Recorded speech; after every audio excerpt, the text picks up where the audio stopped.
What's up, SNA Assassinators? This is Super Ninja Austin back here with another video, and this is the NXT Roadblock review video. And man, what an event! Like, we got some very intriguing and exciting moments, like including we finally see who was walked out of MSG as the double champions of the women's division. Like, and y'all probably already guess who it is. And also, we got a very close NXT championship match, which it almost had the shock of the decade of NXT. And we got a very exciting elements on the tag team championship match, which I hope there's going to be a part 2 on this, but make it like I predicted. And also some build up into matches that's going to be at what's it called, NXT Stand and Deliver. And not only that, but also on the next week's show, even though next week's NXT is not going to be a big deal event, but it's going to be something to look forward to, of course. But yeah, let's get started with this is where we got NXT started, with them showing they were at MSG tonight. This is where we got the match start. The show started with the first match, which would be in the TNA Tag Team Championship match with the NXT Tag Team Champions Nathan Frazier and Axiom taking on the reigning defending TNA champions Matt and Jeff Hardy. This which is the Hardy Boys, of course. With it still looked like they never left WWE, but the thing is, like, they were holding on to TNA tag team titles, which that's what makes it accurate, like that they are from TNA and shows some accuracy, I should say, and that is those TNA tag titles. This is where then we got the fans were chanting, Hardy, Hardy, Hardy. This is where we got Matt and Jeff Hardy like, yeah, we are the reigning defending champions. This is where we got the referees like, man, I grabbed those. This is where he raised them up like if they're the Raw Tag Team Champions. What is up with them? Look like the Raw Tag Team Champions and the New Japan Strong Tag Team Championships look like the SmackDown Tag Team Champions. Let me know in the comments down below. Was it like an inspiration onto the design in some capacity, like with their own spin into it?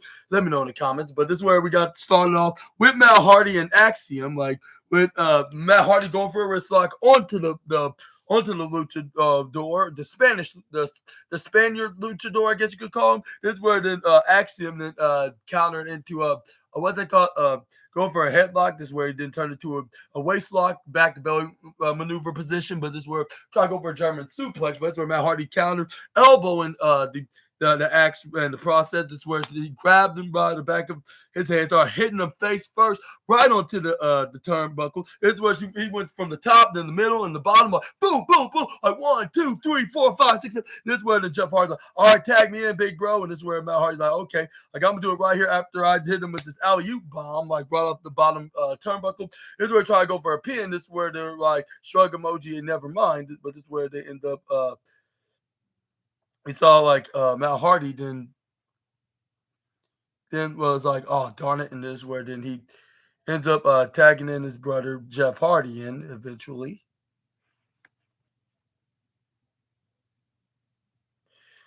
What happened next? It was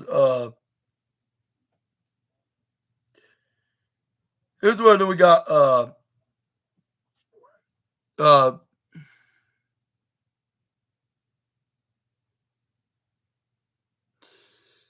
but it's where I believe, like, this is where somehow, like, both of the Hardys that was that right into the left side that came. This is where we got Axiom to hit a springboard moonsault on both of them, which he was the guy standing tall with, which his partner Nate was going cheerleader by saying like, yeah, way to go, bro. And then this is where then Booker T's like, oh yes. And then this is where then we got the partial powerful force thing came on, which was the picture-in-picture commercial break. This is where we got Nathan Frazier got tagged in. This is where he hit his couple of his moves, but he got denied with a kick out of 2.2 until once the adverts did came off. Matt Hardy kicked him right into his face out of reversal when he tried to close him out of there. This is where he goes for like a headlock drop, like slams him back first right onto the canvas. This is where I forgot to tell you, this is where then we got and Nathan Frazier did a pretty cool standing moonsault, like which made it more extra fast and furious. That's what Corey Graves then quoted. But that's where they start showing all the wrestlers getting prepared, like the likes of Javon Evans and Jordan Grace.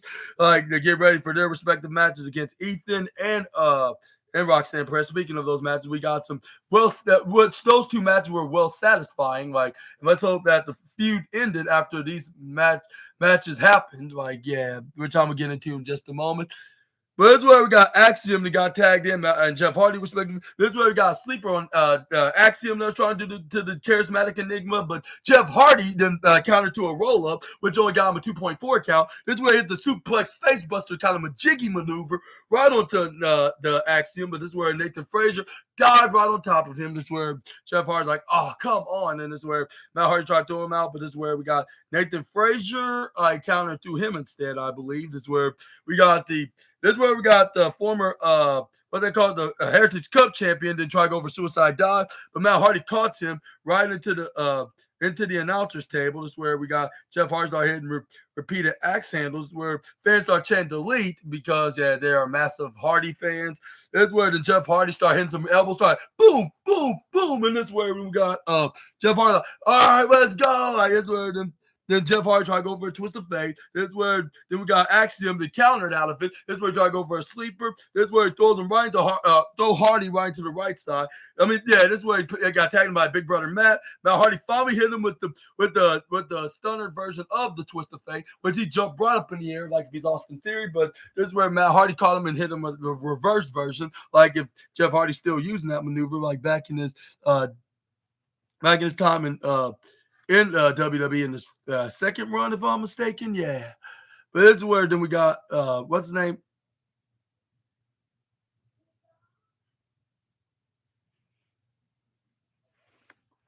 This is where then we got Jeff Hardy going up brought up on the top rope, like with Matt Hardy tagging him in. This is where they're about to hit their finishing maneuvers, like which is the twist of fate and swanton bomb combo. But this is where Axiom counters out of it, pushes Matt Hardy right into the bottom left side, where Jeff Hardy was about to hit the bottom left side, like where he was about to hit the swanton. He tags in Nathan Frazier. This is where we got Axiom getting tags in. This is where he hits the avalanche Spanish fly, just like if he's Super Ninja Austin on WWE 2K24. That's where Nathan Frazier went to the other side, right into the upper left side in their corner, hit the Phoenix Splash like his teacher must have taught him. But this is where we got Matt Hardy then pulled a number out of their former tag team rivals over at the other company's move and pushes Nathan Frazier right onto the top, right on top. This is where Nathan Frazier was pinning Jeff Hardy, like we're hitting the Phoenix. This is where fans are chanting NXT repeatedly. Who could blame them?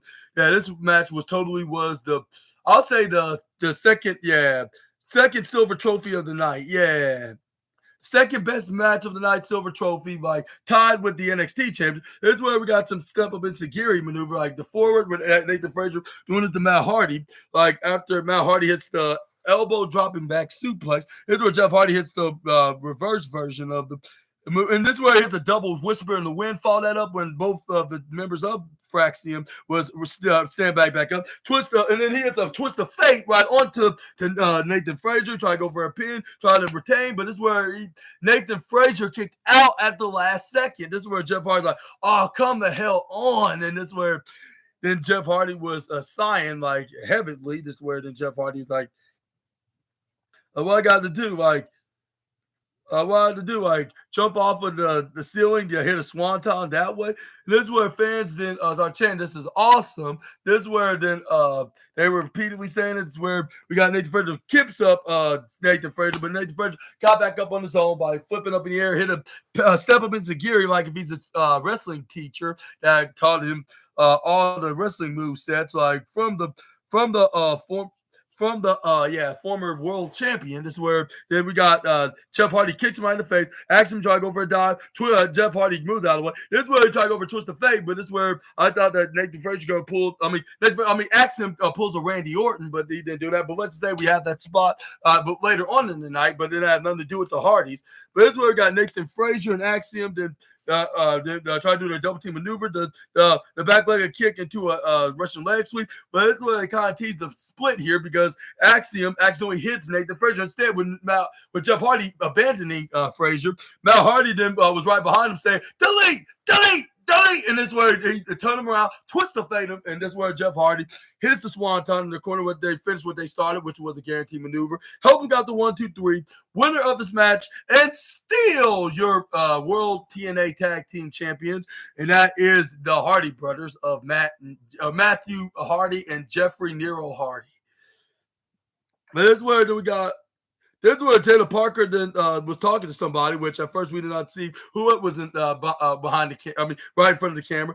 This was like, I'm gonna be watching the event between Julia and Stephanie because one of them that walks out double champ. Don't you agree that they should defend one of those titles, not both of them, against me? And this is where.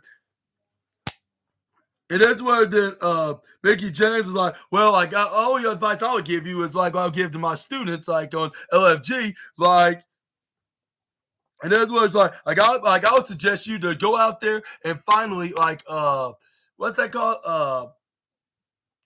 And this is what I do, so go out there and make a name for yourself. Oh, she's doing okay. Thank you so much for the concern. But anyways, this where Jay Parker's like, yeah, because I make opportunities for myself. Like this where then, and that's where then Mickey James because Miss Parker don't wait for any opportunity. She makes that opportunity, and Miss Parker don't wait. Get done. Like you make it.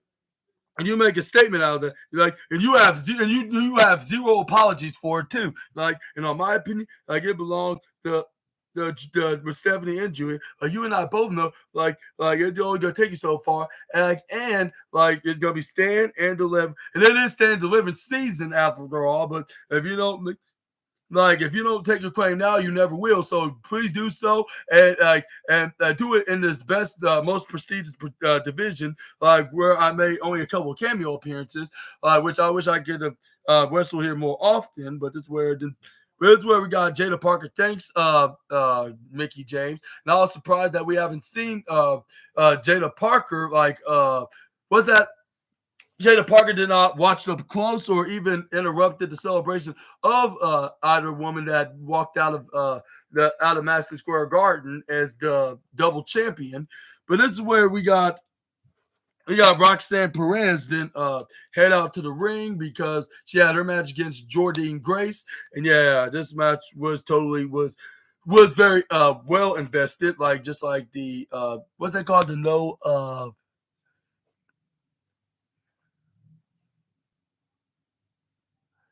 Oh yeah, sorry about that. Most of the times I'm kind of busy. But anyways, my Tuesday's doing really well. Just ups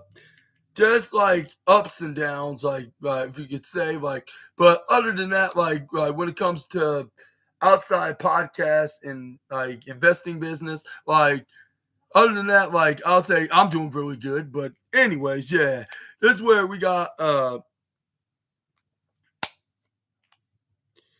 But this is where we got the women's match, which was well received, I guess you could say. Looked like one of them were champions back a year ago when they were both when Roxanne was the NXT women's champion, and what's their names and what's his name? And Jordynne Grace was the TNA Knockouts champion. This is where they got started. This is where Roxanne Perez ducked out the clothes on and nearly make an exit towards the left. She was like, exit, stage left, if she's Snagglepuss. But this is where then we got Roxanne Perez then trying to take an easy shot once she was getting chased after Jordynne Grace around the ringside area. This is where she hits the right hand, but this is where Jordynne Grace blocks her shot. This is where she hits the right hand. Yeah, how was your Tuesday? I'm glad to hear that. I'm glad you're doing really great. Yeah. Hopefully it continues that way. In many more days to come. But anyway, this is where we got this is what one half of the fan base of the arena was chanting "Let's go Jordan," while the other half was chanting for Roxy because that's what they came here for. This is where I'll say if this was on TNA or any other company outside WWE, this is where Roxanne Perez would be using her Roxy name.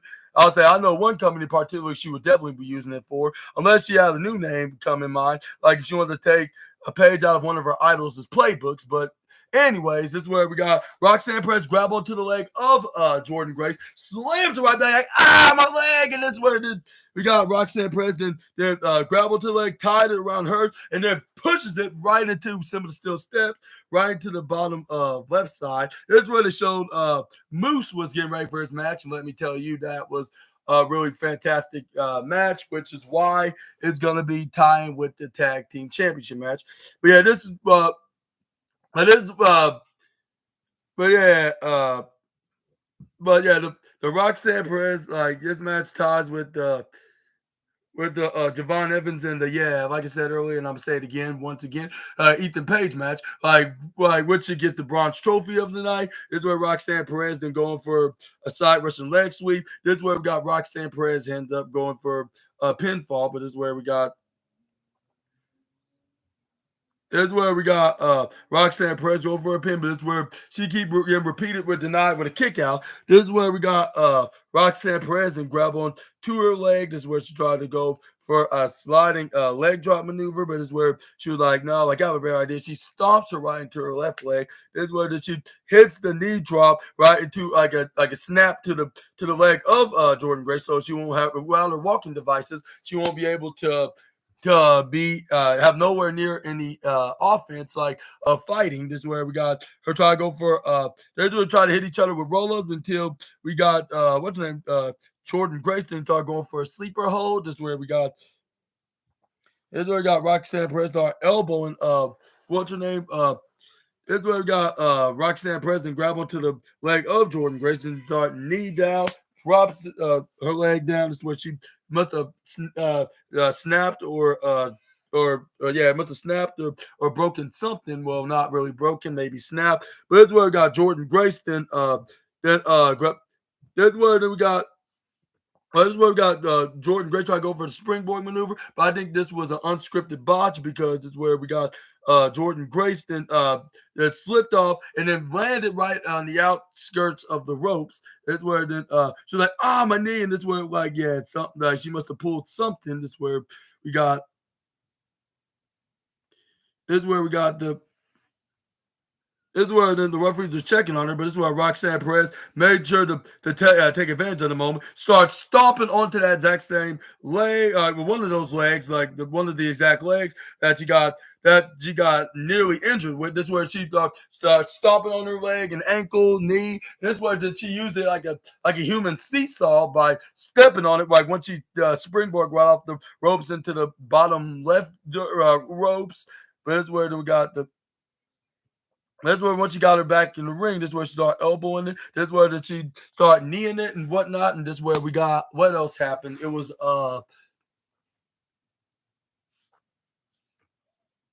this is where we got this is where we got what's her name? This is where we got what's her name? What was it? Was it Jordan Grace hitting the short? I think it was hitting what's that called? No, it was no Roxanne Perez that was going for a figure four onto what's her name? Roxanne Perez going to a figure four onto Julia. I mean not Julia, Jordan Grace. But this is where she at first it looked like it was her match being met because of her legs.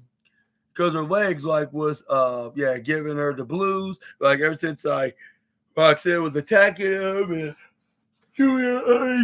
Jordan, like trying to go for springboard maneuvers, but this is where it goes failed terribly. This is where we got once the partial adverts thing went off the air.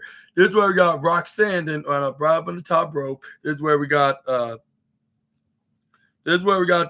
Prodigy that hits a frog splash right onto to what's her name to Jordan Grace, but this is where Jordan Grace immediately kicks out. This is where we got her going for try to go for a crossface. This is where we got.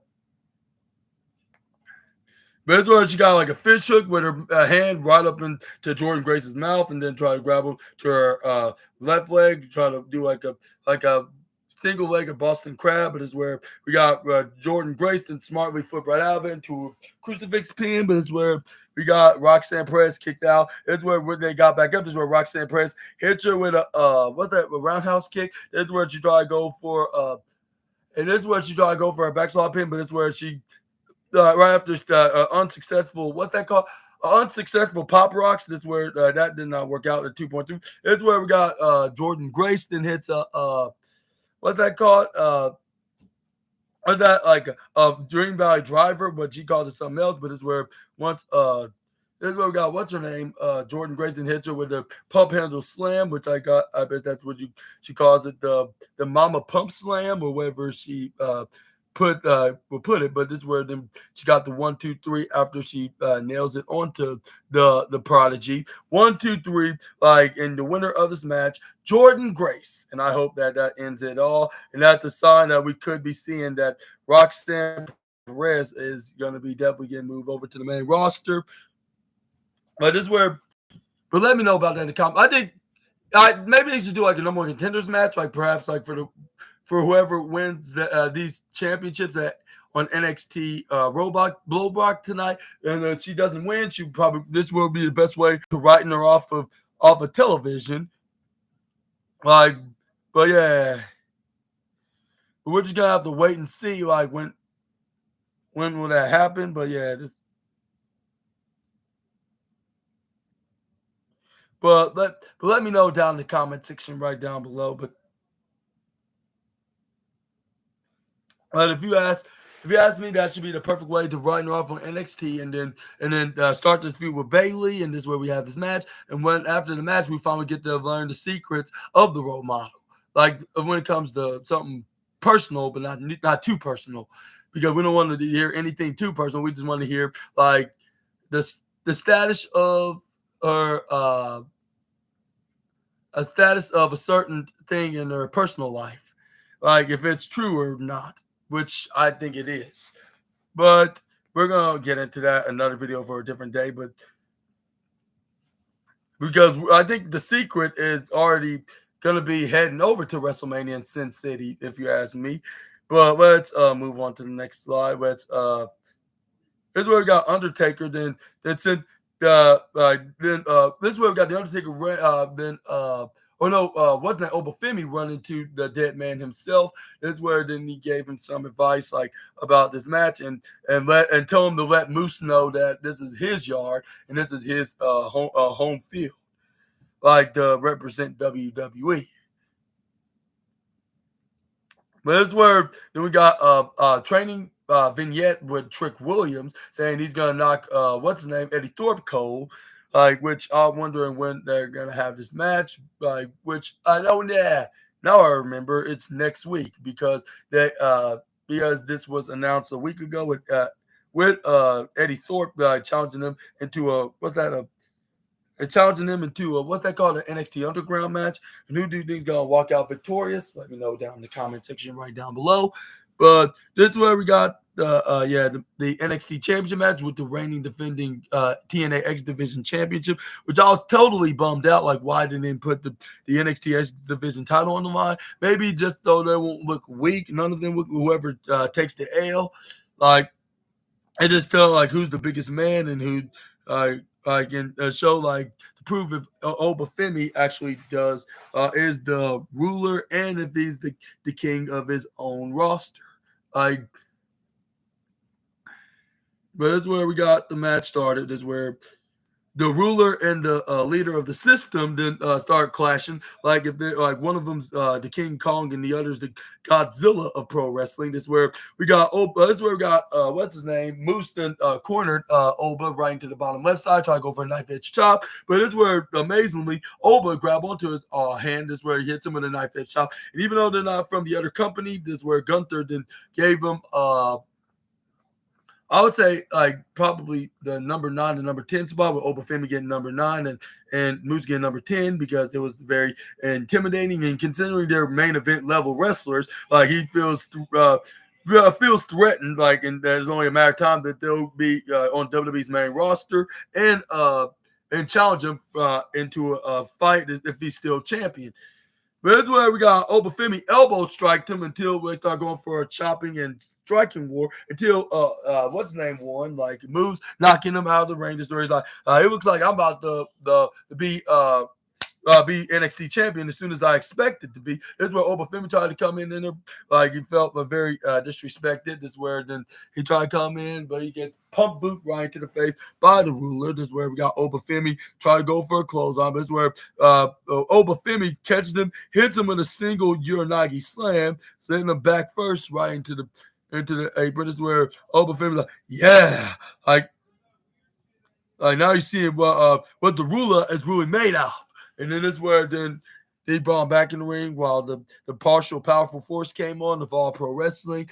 That's where then they start going back and forth with Obafemi getting intercepted by what's his name? By Moose, but it's where he was having trouble. It's where then he hits a back body drop until like Moose got back on top. He hits a sleeper on him until like once the average came out, there was the opposite with Obafemi throws him right to the other side of the ring, which he rolled right into the right side. This is where Moose then found the blessing in disguise ringside, like because it's where Oba caught him catching this and started grabbing onto it. That's where then he that's where he felt, more threatened than he ever did before in this feud. That's where then Oba tried to throw him right to Simply Steel Steps on the bottom right side, but he ends up getting hit right instead. This is where we got Stephanie Vaquer was getting ready for her match against Julia, which for both of their titles. But this is where we got Obafemi ends up getting thrown right back in the ring. This is where we got what's his name? Moose then hits an uppercut right onto. That's where we got Obafemi didn't try to go for an uppercut, but he ends up getting pump boot right into the face. That's where we got Obafemi. This is where we got the Moose then hits the springboard maneuver that he did to Lexus King a couple weeks ago, which I was like, this guy's probably damn near 300 pounds, and he's doing springboard maneuvers like if he's less than 200, like a cruiserweight. But this is where we got Obafemi hits a flying European uppercut out of nowhere, trying to give an RKO a run for his money.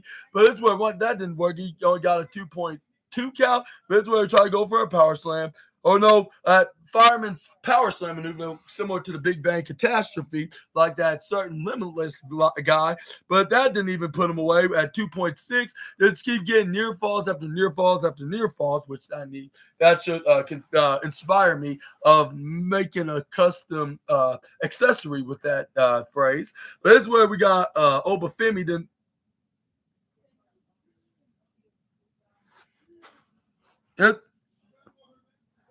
That's where fans are chanting, "Let's go, Cena! Cena sucks!" chants, which I was like, that was so confusing. Like this is NXT, and this is a totally different wrestler. Like this is not John Cena. Like why they're calling like "Let's go, Cena! Cena sucks!" chants, like when he's not over in the building. Like they're not even in his home town, like in the state of Massachusetts. But anyway, this is where we got Obafemi throws what's his name Obafemi right into the bottom right side, the shoulder first, right in the inner part of the ring post, which the commentators, which I believe Vic Joseph said, he described Moose as David turning into Goliath, which that was probably the best terminology that he has ever used in this commentary. This is where we got. And this is where he hits an avalanche suplex to follow that up, like from attacking right to the ring post. But this is where we got Obafemi ends up hitting the suplex onto him, like with them just going back and forth. This is where we all saw Moose like selling the Impact like a champ, no pun intended. But that's where we got. But this is where we got both men were down. This is where fans start saying NXT. I believe we got some TNA chants. NXT, TNA, NXT, TNA chants. This is where we got mixed reactions of half the fans, like when Oba hits, like they were cheering and booing, while they're doing the same, like with Oba, vice versa. This is where then we got. This is where I got Oba trying to go over clothesline, but somehow like Moose was still standing. Here's where he's a pump boot right to his left arm. He's like, I feel the power and and the unstoppable ability. This is where he hits him with a devastating clothesline, falling back, making him do a 180, if not a 90. But this is where we got Obafemi trying to tell him to get up. This is where he tries to hit him with a pop-up powerbomb. But I don't know how did he counter after this. This is where then he got. This is where we got what's his name? Moose must have made a. This is where then he tried. Right, once he counted out of Obafemi's pop-up powerbomb and hit a powerbomb of his own, like this must have been a guaranteed because I believe he was trying to attempt to go for like a type of position like maneuver of this kind, like when earlier on the partial break. But this is where Obafemi body drop, but he got this time. He tried to go for a pin, but he got denied with a 2-point. What was it? 8 count.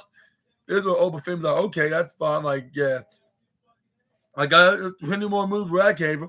But this is where we got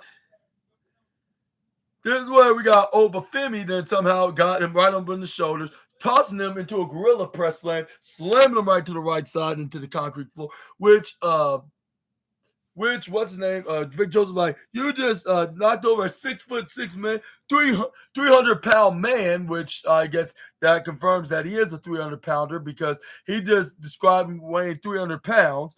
This is where we got the fans start chanting "Holy sugar, honey, iced tea," which they did censor it out, and and this is where we got Obafemi was like, I gotta get out of there before the referee counted all the way to 10 because I don't want to be shown as a champion that look like a weakling, which who could blame the guy? Because let's be honest, it makes you look weak and victorious, I should say. I'm used to saying weak in defeat, but this time it's weak and victorious, because who wants to be a champion that wins by countouts or disqualifications? It's a complete disappointment. But that's where then we got. This is where then this is where we got what's the name start hitting each other right in the face, but this is where we got Obafemi clothesline out of the ring. Obafemi then ends up throwing him right into what's his name? Rear of the ring post right into the upper right corner side. Then hits a Uranagi slam right through Alan the announce table, with fans start chanting "Holy sugar on the iced tea" more frequently than ever. This is where they're like, "Holy sugar!" This is where they had it mute to the point like 2 minutes long.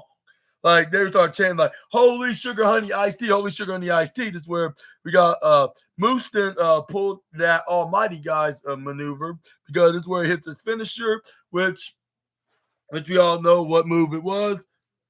Well, that's where he tried to go for a pin. And Obafemi kicks out the last second, 2.99999 up to 9.1 away from being 3. He tried to go for another one, but without the double whammy card. But this is where he totally forgot, right in the design stroke twice without it. This is where he tried to go for the spear. He gets intercepted with a pop-up powerbomb, which that was indeed a guarantee, because that was interceptedly countered by the reigning defending X Division champion. This is where Obafemi hits the pop-up powerbomb. 1, 2, 3, and steal your NXT champion, Obafemi. And the Nigerian ruler that his hands held high with them, hold on to the NXT championship. This is where we got a little Instagram video by Zarya and Soruka with them doing a lot of fun stuff just the week before. Soruka does challenge Chelsea Green for her Women's United States Championship. And hopefully this will give her some type of experience to get more prepared for the main roster for the young surfer athletic female star. But yeah, let me know down in the comment section right down below about this. And who do you think is going to win? Which I know the obvious is probably going to be happening, because it looked like that Chelsea is going to remain as champion, in my opinion, until WrestleMania, or maybe a little bit afterwards. I'm not sure. But everybody would prefer her to stay as champion for a long time. She held on to that title since December of last year, since the Saturday night's main event match against Michin. The crown who's the first ever Women's United States champion. And since then, they've been feuding with one another. And I'm not sure if it ended this past Friday or not. Considering the fact that Chelsea Green have a new ally in their team along with Piper Niven, I would I would assume that it's probably far from over, but it looks like Michin and it seems like both Michin and what's your name? Both Michin and BFAB need to find some backup, like who at least somebody that's the third member to even the odds of this feud. But let's move on to the next slide. Here's where we got the bouncy wrestler came out to the ring, which was Javon Evans.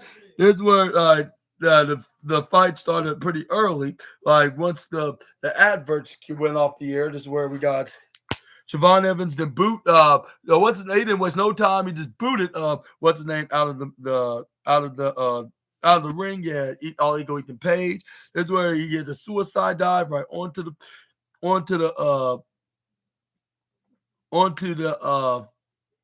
to the former NXT champion. This is where he even knocked him right on the top corner's barricade. This is where we got the young OG. Then grab on the steel chair because it is a legal contest. It is legal in the contest because it's a no disqualification match. As a matter of fact, it's a street fight match actually, to which anything goes. This is where we got Ethan Page ends up throwing Javon right into the bottom left side. This is where we got Ethan Page and grab on a couple steel chairs, throwing them in the ring. Like after he threw him right into Simba, this is where then he even wedged one right into the upper left side. This is where he tried to throw him right towards it, which I was like, when was the last time that I seen anybody would attempt to do that? Oh, before he did that, this is where he tried to whack what's his name? Javon Evans right square in the back with the steel chair, but this is where Javon Evans grabbed onto the other one and whacked him back first. This is where he just started hitting repeatedly right onto Ethan Page's back, like just trying to destroy the spine off of it, like how Ethan Page tried to do that. Ethan tried to do that to Javon about a few months ago, like towards the end of 2024, like waiting into 25, like when him snapping the chair around his head and making him break his jaw. This is where then we got. This is where we got this is where eventually we got Ethan Page trying to throw Javon Evans right into the West Cherry Planet, but this is where it nearly got backfired when Javon Evans then slide right into the what's it called? Right into the chair. This is where then Ethan Page tried to make him go into the chair. This is where we got Javon Evans. Then once he dodged out of the way and he was like, "Oh, I believe it's not really," because he nearly ran right through it. He stopped himself. But yeah, I exaggerated because let's say the what they call the backfiring actually did happen because Javon Evans drop kicked him right to the chair. This is where then he goes for a springboard. What maneuver was it? Like he hit the springboard Hurricane Rana, which made Ethan Page landed on the chair that was unfolded, like that was set out nice and neat. He hit back first right to it. This is where we got Javon Evans. Then grab onto another weapon, which is a fan favorite in all the pro wrestling, and that was the tables. This is where this is where Vic Joseph even said like he's gonna bring all the extreme like the Hardy Brothers and the Dudley Boys. So yeah, that explains why like he bring the table into the ring, but this is where we got what's his name? Javon Evans tried to go for a sunset flip maneuver when Ethan Page tried to, I believe, go for an Eagle's Edge, but he immediately gets denied with a kick out 2.7. We got some strike kicks. This is where we got Ethan Page and Javon Evans starts going for strike kick, but this is where they end up hitting each other right into the head. This is where they try to whack with a steel chair. This is where we got Ethan Page trying to go for a whack, but this is where we got Javon Evans duck out of it, hits a spinning like his little bit of a version of a Blue Thunder Bomb, but his knees down instead of his legs completely dropping down, like how Sami Zayn does it. But it's where he gets a denied of a 2.4 count. Then Javon Evans then try to grab onto a table, try to hang it up right into the. That's where fans like, please set the table up, like we want tables or something like that. This is where we got Javon Evans try to go for a pile driver right onto the chairs that he set up, like where he was standing at or standing on. This is where Ethan Page pile driver maneuver, then pick him up right in the shoulders, hits him like neck first right to the turnbuckle, like hitting this version of a Death Valley driver. Which I was almost proud, but he was messing with my boy Javon here. But But this is where we got he hits up what's that called, like a snapmare flip right into the chairs that he placed up like for Ethan, like which it unfortunately went backfire, just like the chair that what's the name, Ethan Page didn't try to hit that was wedged right into the turnbuckle on the upper left side. This is where then we got this is where he hits a what they call a power slam with Javon Evans right to the table that was hanging right to the upper left side, but it only got him a 2.8 count. This is where then both men were down. This is where we got the this is where we got the powerful force and all the pro wrestling came on, and once he got done with the adverts. This is where we got Javon. The next thing you know, you see Javon Evans hitting that springboard cutter right off the apron, like right onto Ethan Page through the table, right into the right corner side, if I'm not mistaken. We're next to commentators. This is where then even Corey Graves was like, I'm surprised these guys are still moving after that maneuver, because if it was a normal person, they would be either paralyzed or dead. But anyways, this is where we got this is where the fans start chanting, "This is awesome," which it really was. It was just a couple of trophies away from winning. It's just in general, like wait, what I'm talking about? Yeah, it was the bronze trophy. Yeah. You got the bronze trophy, third place, like which are probably the only matches of the night that got like the top 3 trophies like of the night, which one only got like the only spot of getting the golden trophy. But this is where we got Javon Evans and did like a suicide dive / crossbody like combo together right off the over the top rope, right onto Ollie goes to Page, right onto the out of the announce table. I'm like, damn, like I'm surprised the whole table didn't break. What the heck just happened? Like I'm surprised like that announce table did not explode, even though they don't weigh 300 pounds, but combined with them like falling both in it, like you would expect it like that, like the be the case, like just like even though Obafemi and what's the name, Moose like weigh like 300 pounds, but I would expect it to be something like that. But it's where Javon Evans is like, no matter, throws Ethan right back in the ring, hit the springboard diving corkscrew that was middle of the road, which I believe that's what the young OG Javon Evans say. I mean, that's what he calls it there. That's what he calls it. That's where then he tried to go for a pin, but this is where we got what's his name, Ethan Page kicked out of it. This is where all he goes like, what day is it? This is where then we got this is where the Javon Evans trying to get some payback by trying to put the chair around his neck, like how Ethan Page did a couple months ago, and trying to step on it and try to break his jaw. Which who could blame Javon for this? Like it's a jaw for a jaw situation. Like if you did some harm to me, I'm gonna do the same. But you, this was I'm gonna give you something that you deserve. This where then we got Ethan Page then somehow got out of the one. He was right up in midair, about to stomp on the chair. But it's where Ethan Page grabbed onto that exact same steel chair, throws it right into the face of Javon. That's where he did try to use it, probably put it around his neck, like how he did like a few months ago back at the end of 2024. But that's where Javon Evans somehow got flip right out of it before he can even do so. He puts it around his neck, hits the bouncy cutter right into the left corner side, and then hit him like boom, and this is where he hit the jaw. Oh yeah, I forgot to tell you, before right before that, this is where we got this is where we got him counter up. This is where Ethan Page tried to go for a twist of fate maneuver, like if he's like his I guess you could say sort of former mentor, like from the other company, which he's now on TNA. He just wrestled tonight, Matt Hardy. I was like, man, like it's like WWE's NXT starting to turn into that company. The only thing is, like, they're missing a couple other guys that's still in that particular stomping grounds.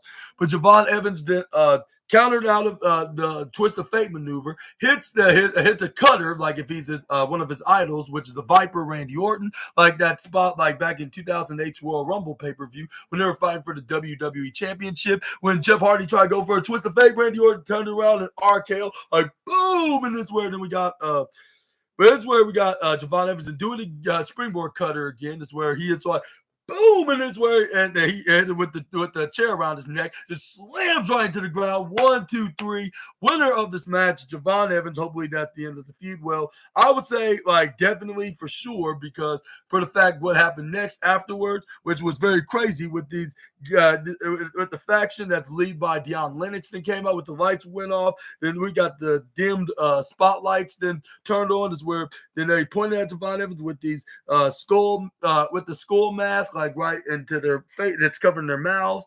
Like that's where they're trying to be like the new version of the Shield. This is where they basically did do that when they attacked Javon Evans. Like when they came from the audience, I was like, why is WWE trying to replace the team that had Roman Reigns, Seth Rollins, and Ambrose? Which, yeah, he's now an imaginary friend and an imaginary memory, I guess you could say, which he don't exist in WWE's world no more for the fact that he's over at the other company. But yeah, let's just say he got worse, like ever since he drank his hometown's water. But anyways, this is where then we got this is where they hit the quadruplet bomb, like with them picking them up, but they tossed them right in the air while one of them hit them with the power bomb. It's still hard to tell who exactly hit the power bomb onto the young OG.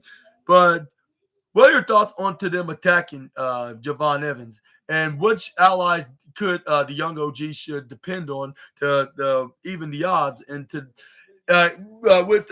with this faction like brutally assaulting him? Let me know down in the comment section right down below. But let's move on to the next slide.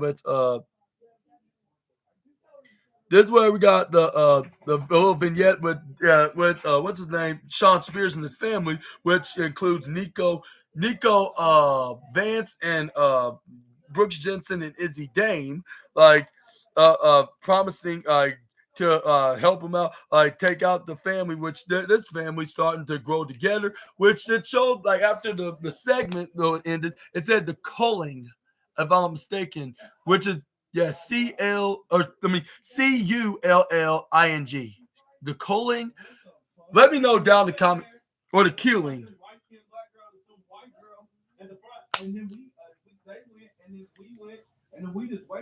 But let me know down in the comment section right down below about that. But this is where we got what's his name? But this is where we got what's his name? What's the name? Channing Stacks Window started complaining about like not been helping the family. If anything, he hindered like the chances of what's the name of his brother Tony D'Angelo retaining, which Luca Cruzifino and Adriana Rizzo at first was trying to reassure that that the Don of NXT will indeed win the North American title back.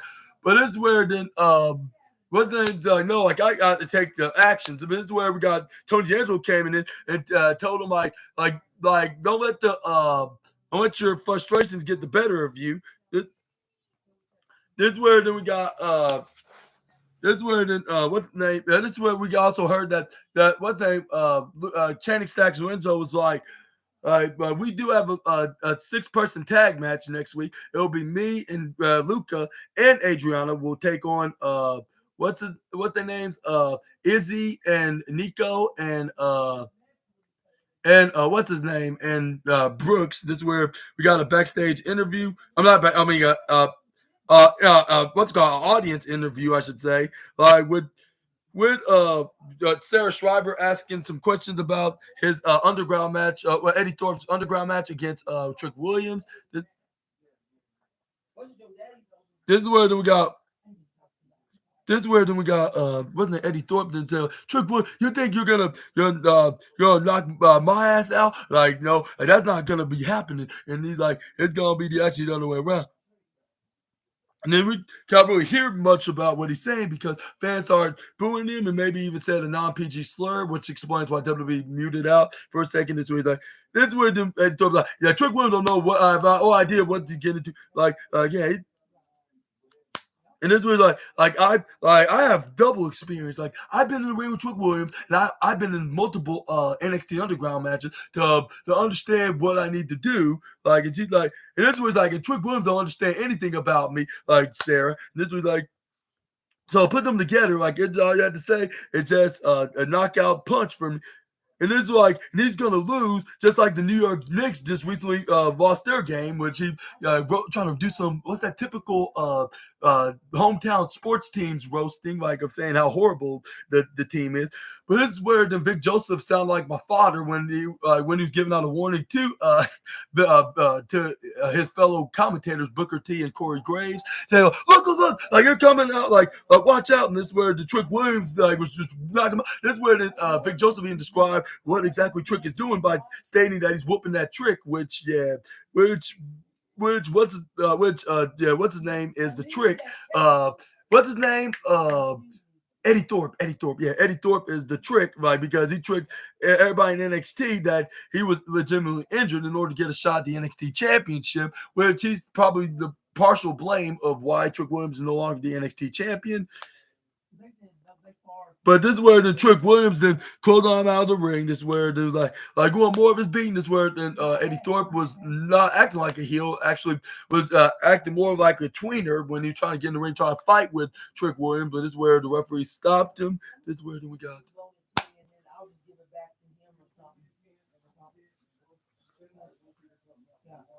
Because I gotta get to that day interview. But this is where we got this is where they start advertising all the matches, including the 6-person mixed tag match between like the D'Angelo family and the Spears family, which is which features you all know the D'Angelo family. We has Channing Stacks, Lorenzo, Luca Crucifino, and Adriano Rizzo, and then on the Spears family we got what's their names? Nico Vance, what's his name? Brooks Jensen, and what's his name? Izzy Dane.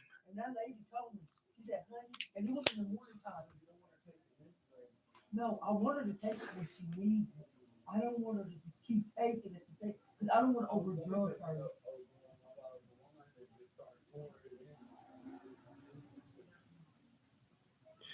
But it's where we got them also announcing that Ricky Saints will be in a match against Ridge Holland next week, and this is where they start getting ready for the NXT Women's North American and the NXT Women's Championship, which I believe Stephanie Vaquera came out and first, and then we got the Partial Powerful Force and All Pro Wrestling came on, and then there was Julia.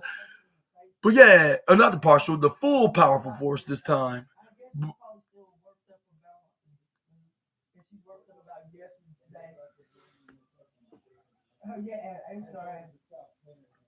But this is where we got Julia then was in the ring. She was rocking in the blue hair, which it kind of remind me of another certain female that used to rock in blue hair, which she's no longer in WWE. And actually, I think Stephanie Vaquera knows who I probably am referring to, because considering that she lost to this wrestler not once but twice.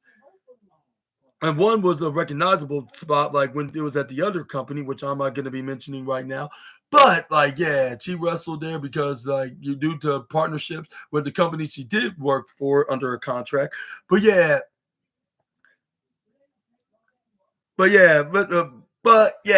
thought I might pointed it out, but also let's just say this wrestler and the other company did indeed yeah, you can say that again, man. Yeah. Congrats to all of them that walked out as champions. Yeah. At the MSG theater in NYC. Yeah. Mm-hmm.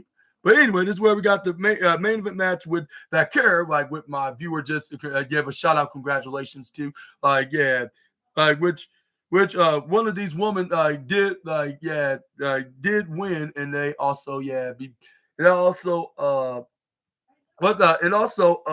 they joined the list of winners that walked out as their respective champions as well, which was Obafemi and the Hardy Brothers or Hardy Boys. Yeah.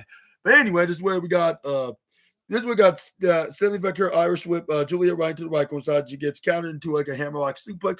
But this is where we got what's her name, Stephanie Vaquera, to try to pick her up into a gut wrench power bomb maneuver. But this is where Julia flips right out of it. This is where I was thinking this is definitely this is probably their New Japan rematch event from a couple like I'm not back a year ago actually, like when they were fighting over for the one of their women's championships, which I wonder who's exactly holding on to that championship in particular now.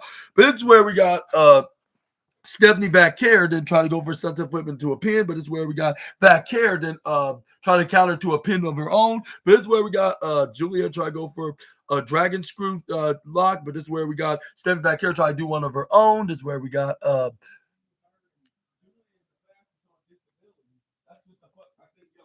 this is where we got both women to start rolling out to the ring to the right corner side. This is where they fall down right into the outside of the ring, which they were doing it doing it fast and more frequent and consistently, like to the point that they fell right into the ringside near the commentators. This is where we got both women start slugging it out with their fists and forearms. This is where until the referee started counting until like he was at probably at the count of 7. Once it did, this is where then we got Stephanie Vaquer then hits, no, it was Julia that hit Stephanie Vaquer with a right hand. This is where she hits her face first right to the bottom right corner side.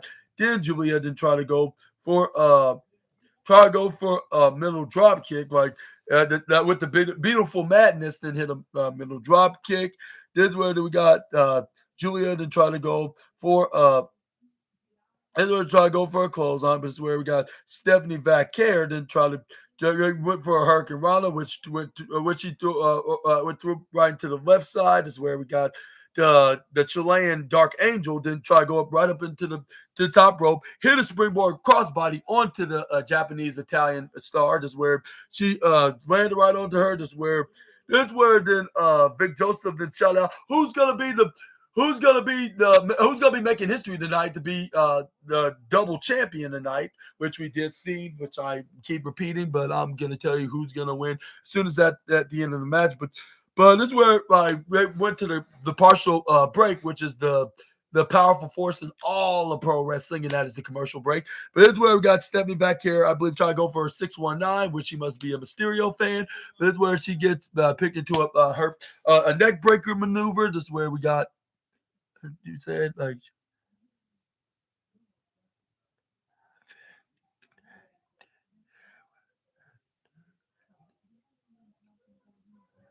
yeah, absolutely. Yeah. I kind of feel the same thing about these two women too. Yeah. Like but I'd say yeah, definitely with one of yeah. But I'll say like I just think that the yeah, maybe Vaquer have more of a cool edge, while Julia is still trying to get the hang of learning WWE style of wrestling. So that's why she kind of lacked characteristic abilities. Yeah, if you ask me, in a way about that, of course. But anyway, this is where we got Stephanie Vaquer starts. No, it was Julia was stomping on Stephanie Vaquer once they got back in the ring. This is where then we got. Every time she gotta go for a pin, she always keep getting denied by every types of pinfalls. But that's where we got the partial powerful force was on during this situation. This is where we got.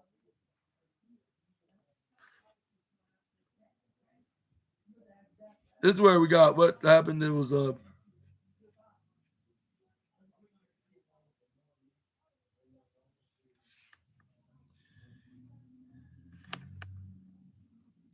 but this is where once you got the adverts on, this is where we got I believe like this is where then Julia tried to go for a boot, but this is where we got Stephanie Vaquer then started hitting some forearm strikes right into the face, like boom, boom, boom, and this is where then she hits her with a dragon screw slam, which she must know all about even before they joined WWE. I mean, I'll say one match in particular, like that I remember watching. I even made a review on the SNA podcast, but it was on my other channel at Super Ninja Austin 213. Like this is where then she hits it and I was like, ow, like yeah, poor Julia, just like the other one, just like the other wrestler that she faced, which I believe she wore blue on the top of her head. But anyway, this is where we got the title for title match continues with both women were down, like after they turned into a full collision, was it? But it's where we got once both women got back up. This is where we got the pretty madness or beautiful madness, whatever she calls herself. Julia then goes for for the what's that called, abdominal stretch like maneuver, which I totally forget the name of it, but it's where she gets counted out of it, but it's where Julia did not gave up. This is where then she hits a knee strike. This is where then she tried to go for a pin. But it's where we got Julia tried to go for a body slam, but it's where Stephanie Vaquer hit him with a couple of suplex, got back up. This is where we got the current women's North American champion goes for a package backbreaker maneuver, which is similar to the package powerbomb, but this is where she's about to hit the double underhook version of the maneuver, which he did so, but this is where once she tried to go for a pin, this is where then we got the shock happened because you would have probably expect that we would see a kick out, right? Well, referee counted 1, referee counted 2, and the referee did not stop when he hit the 3 count, and we got your new WWE NXT Women's Champion and still her NXT Women's North American Champion, and her name is Stephanie Vaquer. And yeah, big humongous congratulations. And I was thinking that this would have been the case at NXT Stand and Deliver. I predicted that Stephanie Vaquer would have won. And that's where we could. And that's where, like, yeah, she made history. That Stephanie Vaquer made history, like in WWE.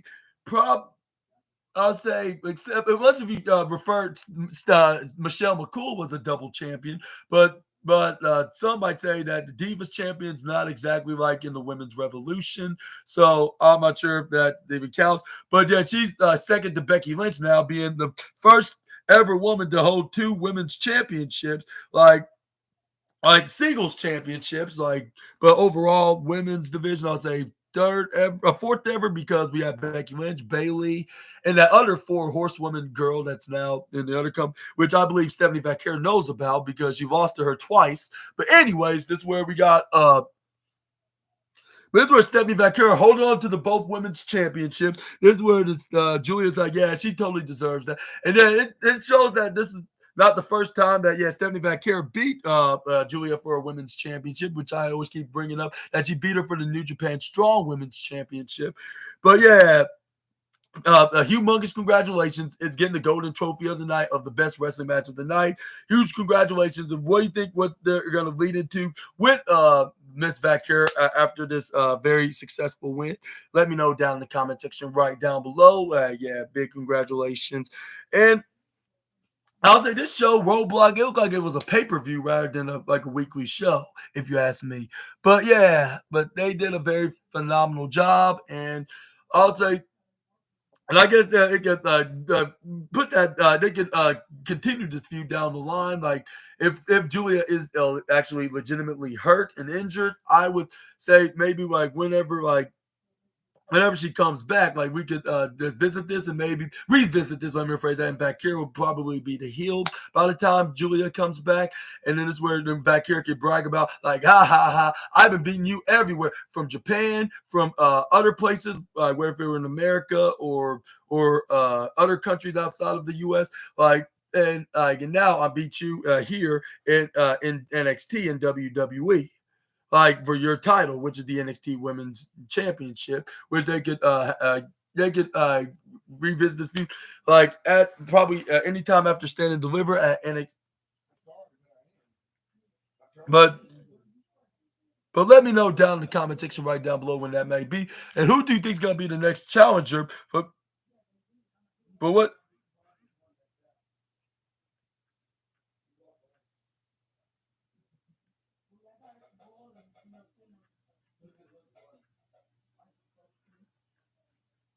Well, let me know in the comment section right down below about, like, yeah, who's Stephanie Vaquer's challenger, and what's your thoughts on Stephanie Vaquer? This is where then this is where then we got confetti start blowing. This is where you start shooting out, like in, I believe, in blue and I guess a little green. I'm not sure what it was exactly. It just looks like a color that Squidward is. But I'm not sure yet. I have to say much about that, but yeah, congratulations. And I would give NXT overall. This is very rare for me to give this, like, and I'll say, even though this was like a pay-per-view caliber show, but still, like, it's very rare for me to give this out like just any week, and that is giving it the perfect 5-star, yeah, review. I would say, yeah, the perfect 5-star review. I just felt that they did a super awesome and terrific job, like onto the matches and segments and build up like onto next week's show, and even giving us cliffhangers like to figure out who's gonna be fighting who at NXT Stand and Deliver. Which I probably know probably just like half of the card already on who's gonna be fighting who, but let me know in the comment section right down below. Thank you so much for the compliment about my accessories that I'm wearing right here. Like, yeah, which is yellow, matches the NXT color. Well, at least the original color of NXT. But yeah, now they're more silver-like, but they still have some little elements of being yellow, just more likely black and silver to make it a new era since they're on the CW channel. But yeah,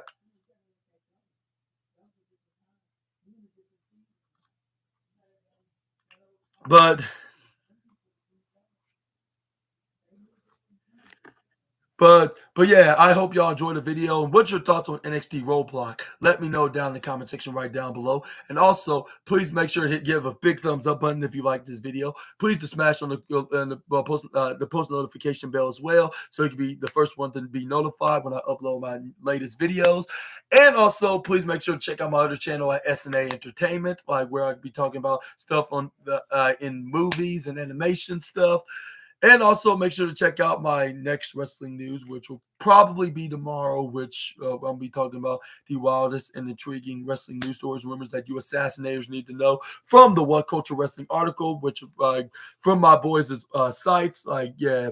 And also, like, make sure to check out my post show my post edition of the post show edition of AEW Dynamite, which is from a few days after the Revolution pay-per-view. Unfortunately, your boy SNA didn't got a chance to watch it, like let alone make a review on it, like. But I will be talking about like what they showed, like the follow-ups on who exactly won and retained their championships, and like became the new champion, which one in particular I know who did became the new champion. I'm very happy for it, and I sure hope that they win the championship from a very horrible man that's been keeping the championship hostage. Unfortunately, I'm not talking about John Moxley. I'm talking about that other guy that claims that he can control the weather, but the only thing he can control is by using the word. Well, I'm not sure if I should be using it right now, even though I call him that name as a what's it called, as a nickname, but I'm gonna save it until tomorrow. But yeah, like thank you guys for watching this video. I totally appreciate that. That makes me a very happy panda, I guess you could say, or more likely a happy Harrison, I guess you could say, even though that's nowhere near my name, but sounds very properly awesome in some capacity. Like if you know what I mean in any shape or form. But yeah, thank you guys for watching this video. I'm gonna be talking about stuff like what just happened on Revolution tomorrow. Hope you assassinators have a phenomenal phenomenal and a fantastic Tuesday, and I'll see you guys next time with some more SNA content. Until we meet again, Super Ninja Austin out of here, and be good to yourself and have a safe night. Thank you guys for watching, and I will see you guys on the next video.